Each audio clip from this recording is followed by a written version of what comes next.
Well, this is probably going to be applicable to just about all areas of life.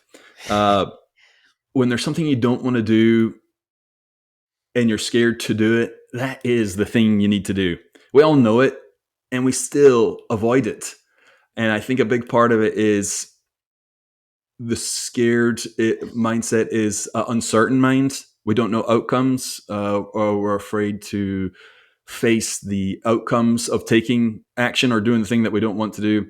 And so we don't. We put it off. We just remain scared and things don't get done. Needles don't get moved.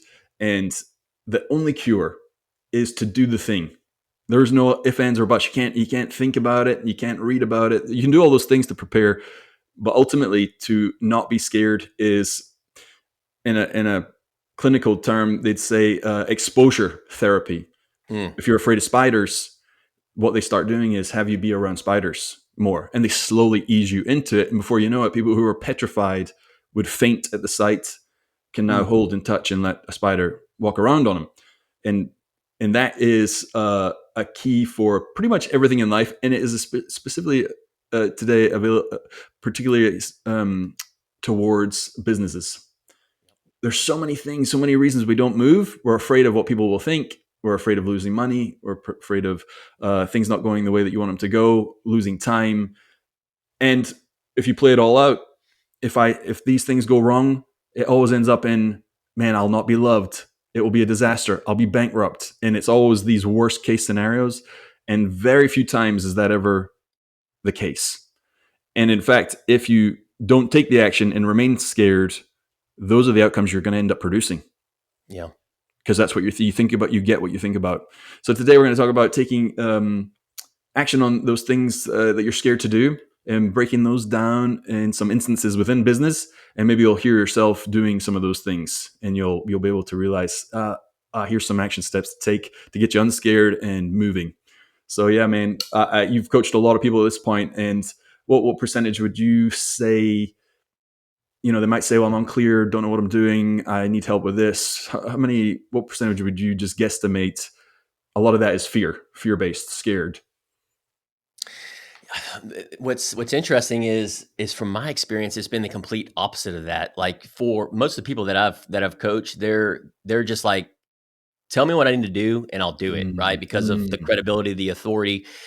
And it's like the old Chinese proverbs, right? Go down the road less traveled, the road most traveled. And if you're going down the road less traveled, go find somebody that's been down that road so they can pull you and show you the ropes. And then I think what it does, Ewan, is it wipes, not clearly wipes away, but when you have that fear, whether it's fear of hiring, whether it's fear of delegating, whether it's fear of starting a business, whether it's fear of losing money, scarcity mindset, whatever it may be. From my experience in these coachees, and even myself included, is if you want to take away that fear, go have somebody that's going to guide you. Have a mentor or guide that's going to guide you, because from my experience, the fear goes out the window. It's like, Mm. okay, if Sean has done this, I can do this. I've literally So heard coachees tell me that. If with all due respect, like if you can do it, I can do it. yeah, well, what I'm hearing is, so if I was to play that out, they were afraid. They have been scared. They don't know what to Yeah. do. And what do people do in that space? They look for certainty.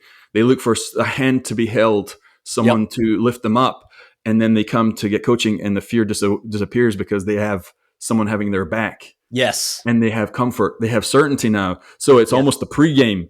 The fear is what has driven them to you, and then Yep. when they come to you, it's relief. Yeah. And I was thinking about my own personal experiences, and probably yours experience too. When you're concerned about something and you don't know what to do, don't know which direction to go, maybe it shows up however it shows up: frustration, anger, fear, whatever. You go find that person. It's like, the promised land. And then Yeah. you feel good. But before that, so these are people who are getting help. How many people get coaching? I mean, almost nobody. Very fraction of a fraction, because we don't like That's to ask right. for help. We think we have the answers, and we probably do have the information, which we did an episode on that, but we don't. Information doesn't mean you're going to do what you need to do. Yeah. And it's the uncertainty of what will happen if you do take the action on the information that you have. And so I think, yeah, what do people do that aren't coming to get coaching and they're scared, right? And they're not able to make that, and they know they need to make that hire, Hmm. They don't need to get that employee to hire so that they don't have to do that job anymore. But it's going to cost 2 grand Yeah. a month, and they don't have that. How do you get them past that? Yeah, for me, it's acknowledging the fear. It's real, right? And so recognizing that losing money, and that's I've always been a big believer on scarcity mindset and abundance mindset. And when you really break that down on what scarcity mindset is and what abundance mindset is, I'm a pros and cons guy. I've looked at both, and my entire life up until my late 20s, I always lived a scarcity mindset because of my upbringing, my childhood, and so I really had to acknowledge that when I tied the scarcity of losing money because of bringing on an employee, that was a real thing for me. And I didn't know any Mm, better. I didn't have a role model. I didn't have a mentor to a certain degree where they were able to break these things down for me. Because once I realized, like, oh, that's who I am right now. That's the feeling that I'm getting on losing money and scarcity mindset. Who do I need to become to get to where I want to go? And in my business, so I can hire somebody and get outside of that scarcity mindset. And the answer is abundance mindset. When you have the abundance mindset of there's enough money in this world, there's enough employees in this world, there's enough to go around, uh, you know, 10x, 100x, million x, then you can do something about it. And so it's acknowledging that it's acknowledging that. And so for me, like when I shifted this mindset and I had these different steps, I reframed my thinking. Everything that I just explained to you, I just reframed my thinking because I got curious. So instead mm, of you and focusing on the potential loss, because that's what I did up until my early 20s and starting a business, it's easy to focus on losing money, that money coming out of my bank account. So I started reframing my thinking to consider, I wanted to consider the long-term gains, right? And so mm. then I started reframing it to, okay, this hiring this person isn't going to take $35,000 out of my bank account. And they're not just expense, it's not just an expense, but they're investments in the business growth and sustainability. Once I started reframing my thinking and shifting my mindset to this is an investment, when you hear reinvestment back into your business that allows you to remove yourself and get to where you want to go, that's abundance mindset. That's Yeah. shifting the mindset. That's reframing your thinking. And that's what's going to allow you to be sustainable in the long run. Which is extremely difficult when you're in the scarcity mindset. It's very hard to shift over into that abundance because Yes. those are not the ruts. Those are not the thinking patterns that you've had. And when you're shifting, it's literally neurons connecting in your brain. Like you create ruts, like the beaten down paths. And so Yep. you're so used to doing that. It's like you're doing it unconsciously and it's automatic. And so it's a spiral down. And to think in this new light, it seems impossible. Yeah. And there has to be like some sparks there. I think that's why, I think that's where most people come and get coaching is because they've Yep. gone down that beaten path so far and they have nowhere left to go. Yes. And which is funny because we've done another episode on that. It's like when you're sick and tired. Sick and tired is when people make those moves and they've burned the bridges. And our goal here is to hopefully help people not get that far down because it's a terrible place. A lot of people don't come back from it. Yes. Yes. And if we could stop anybody getting there, man, life is so beautiful around the corner, and listening to all, I mean, you've done it, you've got the blueprint, you've seen it. And so shifting that mindset, someone that is struggling, they built those paths, those ruts, what would be a little, because they're not gonna be able to take a big leap. They're not gonna go from scarcity to abundance right away. It's gonna be that little, just that snippet of light, and they're gonna shift that rut a little, that path a little bit to the right, and then another bit of light, and it gets brighter and brighter. See the light at the end of the tunnel type thing. What advice would you give there? Yeah. So once you start reframing that thinking, once you start reframing your mindset, because that's what it ultimately comes down to. If you're like I was very prideful and very egotistical. Nope, I've got it all figured out. Mm, Well, that thinking, that mindset, Ewan, was not going to get me to where I wanted to go. Was not going to allow me to hire my first person. Was not going to allow me to scale that first business. Right. And so I'm not saying I've faced new challenges along the way because as you grow, have that mindset shift, we just face different challenges and problems and obstacles along the way. And it's a beautiful thing because it's who you become. I just apply the same principles and fundamentals. So once I understood that was the first step, is reframing my thinking, reframing my mindset. I wanted to start small, just like what you're saying. And this can go for any area of life. This can go for going to church. This can go for running a marathon, starting a business. Start small. I was the type of guy that I wanted to bite off more than I can chew. Mm. And so when you do that, and you know that about me, Ewan, is it's just not sustainable and it's not replicatable. You're not going to continue to show up and do it over and over and over, depending on who you are. And so I can't speak for everybody, but start small. That is the best way to do it. And Yeah. so if we're talking about hiring somebody, hiring your first employee, then the way I look at it is I didn't have to have a full team. I didn't have to have 15, 20, 25 people. You hear all these Fortune 500 companies, Fortune 1000, all these employees, right?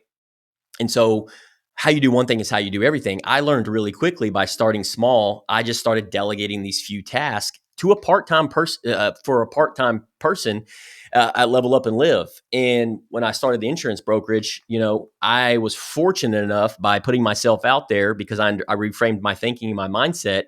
I had an intern come in and work for me for 3 months by just putting myself out there and understanding the mindset that I've got to grow this business and replace myself. God works in mysterious ways. Put this individual in my life, and they worked for me for 3 months, and now they're still working with me to this day, 7 years later. So start small, whether it's part-time. We have a part-time assistant.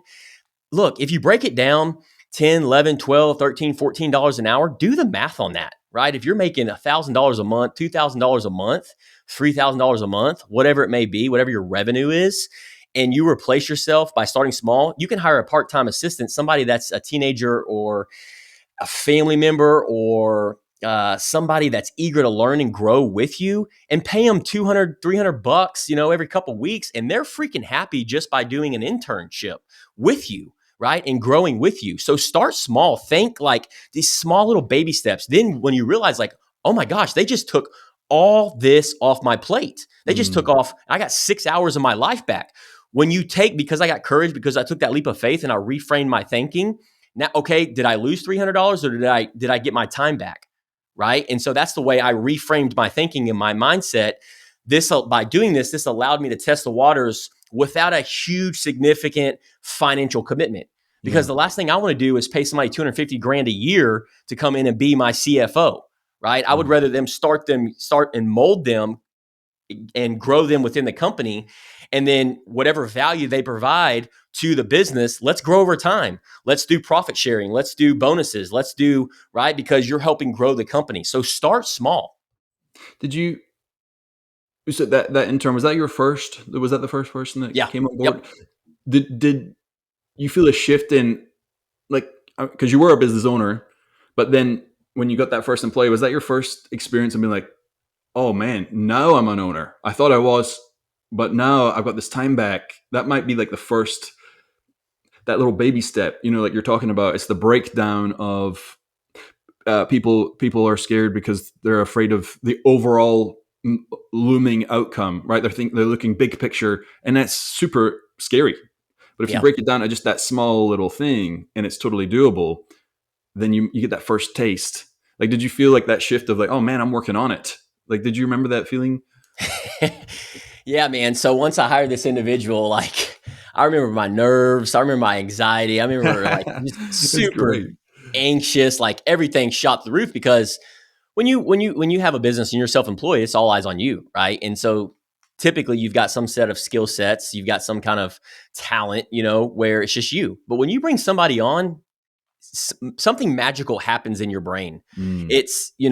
And it's sink or swim, meaning like, okay, well, now that I have my why, now that I have my clear vision and where I want to go, then that's what you focus on. And then everything else is just in between. So and in my process of hiring this individual, it was just trial and error. It was mistakes. It was failures after failure, and it really uh, leveled me up as a leader. I mean, when you bring somebody in, you're automatically given the responsibility of you're responsible for this individual. This is your team member. This is your employee. They work, and so I had the mindset, the scarcity mindset of, of, you work for me, not the other way around. It was the wrong mindset. Again, it comes back to reframing that thinking. Once that person came in, I learned who I wanted to become over time because of all the different trials and errors and the mistakes and failures that I had made, and it wasn't getting me to where I wanted to go. And so, unfortunately, Ewan, because of my pride and my ego and what, me and you talk a lot about behind the scenes with a lot of business owners, it's an epidemic out there. Yeah. They're clueless, right, on reaching out for help. And that was me. I didn't want to reach out for help. And I was just basically beating my head up against the wall month after month after month until I finally got sick and tired of sick and tired.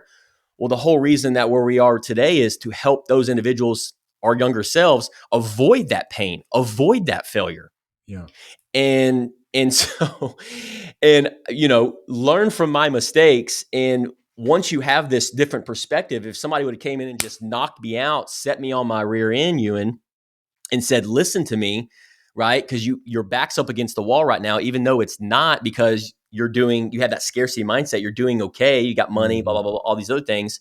You need to understand this perspective of you need to work on yourself right now and have a percentage of that and come up with a clear plan to get to where you want to go.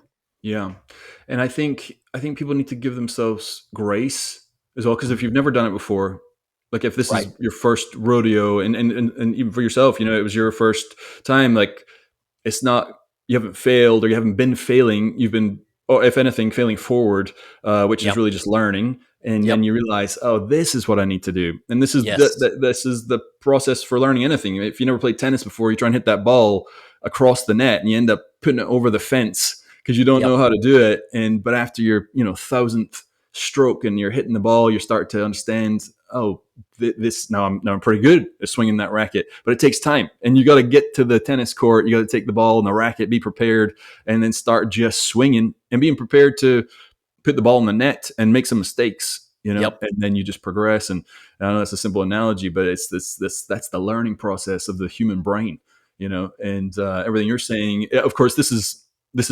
money, livelihood, so it's going to Yep. feel more intense than just we're playing a game, but it is no different at the end of the day. It's all just mindset and perspective, and Yep. how you perceive what's going on. And the same things need to happen, which is what you said. You just take those baby steps, and just take it as it comes.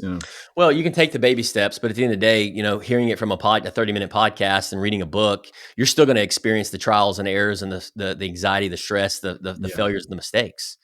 You can start small all day long, but at the end of the day, that's why I'm such a big believer on learning from somebody that's actually done it and getting that implementation. And I know that's what we do here at Level Up and Live, and that's what we're promoting and trying to help individuals avoid, the same failures and the mistakes that we've had.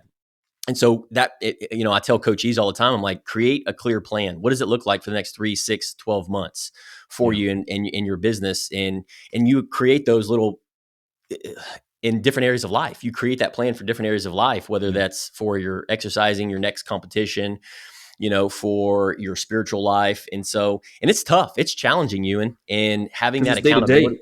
It Yeah. takes it's daily action. If you think about training, I mean, every rep counts, because Yes. you're going to a destination, Yep. and the version of you that took just that one extra day Yeah. to train, I mean, that might have been the difference between winning and losing. So it's a daily, consistent, Yep. and you have to plan that out, because if you're just willy nilly, just doing something here, something there, and it's not specific to the end goal, then you're going to miss. You're just not going to get there, and it's not sustainable, as we all say. So yeah, it's a great point, man. Just it's like, it's got to be uh, 3, 6, 12 months, because you can see that far and take the daily action towards that. And of course, you have the bigger overarching picture, but all those small steps get you there, and that's Yeah. that's the journey. Yeah, and so the lesson in a nutshell, for me, just a quick, simple story from my personal experience, and hopefully people can put themselves in their own shoes and where they're at in their journey. In the title and what we're talking about today, if you're scared, just do it, right? And so that's exactly what you need to do. And for me, it was going back to 2015. Meet Sean, which is myself, right? Sean Myers here. I was an insurance agent in 2015 who had built an insurance agency from the ground up. I had 0 customers. I remember my first customer. I won't mention his name just for confidentiality reasons, but you know him, Ewan. And I remember that to this day. And so for years, I handled everything on my own, and I thought I did, right? I thought I had to: the sales, the customer service, the paperwork, and so much more. But lately, I started, over time, I started feeling overwhelmed, which is what maybe people are experiencing right now in their own business, is just overwhelmed. And I knew the business and myself. I knew I had potential, Ewan, to grow, but there was only so much that I could do by myself. I had the energy, I had the time because we didn't have kids. And I knew that I was only going to get to where I knew I was only going to get so far because I couldn't do it all by myself and I was running out of energy. So that's when I started thinking about the first, 6 months, 12 months. I thought about hiring new agents and support staff to come on and take these responsibilities. I started reframing my thinking and focusing on that percentage of that entrepreneur of expanding the business, right? However, fear creeps in, right? Mm-hmm. And I started thinking, well, what if I hire someone and they don't perform well?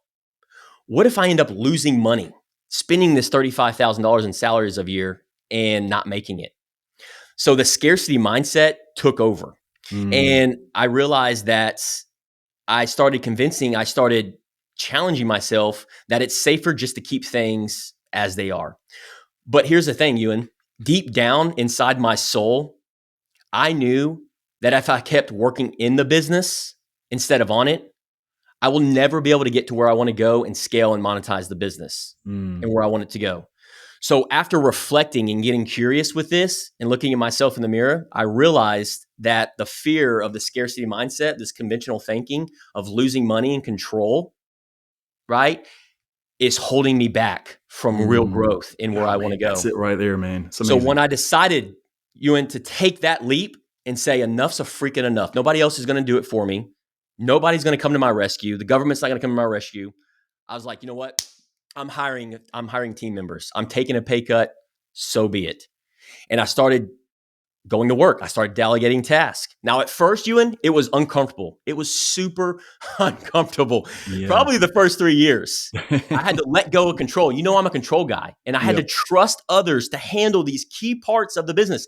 Customers, dealing with my mom, my dad. I had to trust these people. But here's the thing, Ewan, the key ingredient: that as time went on, I started seeing progress. I started seeing benefits. Then I started seeing my team, Ewan, do it better than I did on the Yeah. day-to-day operations, which allowed me to focus and work on the business, the strategy, the networking, and bringing in new clients. And so not only was the business growing, but guess what, Ewan? I was less stressed. Yeah. I was more fulfilled over time because I was doing the things that I wanted to do, Yeah. right? Empowering my team member. And the cool part about it, the team members actually loved what they did, what they were doing, their tasks, their responsibilities that I didn't like doing. So if the lesson here, if you're scared to do it, that's exactly what you need to do. By confronting the fear of losing money and letting go, I was able to And work on the business rather just in it. I was gonna say the 35 grand that could have held you up if you had just been like, nah, it's too much. I'm not willing to let that go. Think Yep. about everything you just said about what you got in return. Just that 35 grand, the thought of losing that to employee would have demolished all of that if it had Yes, held you back. Just because of exactly. $35,000 stopped you from Yep. getting to the $1 million club. And so look at the return. It is an investment, and even if you lost the 35 and it wasn't good, it would Yeah. still be better than dwelling on it and not taking the shot, because then you, like you said, you're never going to get to where you want to go. So I think Yep. it's, like you said, just do it. Yeah. Yeah. Love it, man. We're scrapped for time. Thanks for listening Yeah. to this. If you are listening all the way through, you are definitely a top 1%er. So make sure you share this with a business owner, entrepreneur, somebody in sales that is looking to level up and live their best life. Please drop us a review on what you liked about the show. This is what helps us organically grow. This is what helps us expand. And send us a text message, 936-788-4295. What is a fear of yours? What is holding you back? We set up strategy calls. We got the link in the show notes. We do free strategy calls. There's no obligation. Set up a call with me or Ewan, and we'll be more than happy to point you in the right direction, whether you decide to do business with us or not. Outside of that, Level up and live. Level up and live.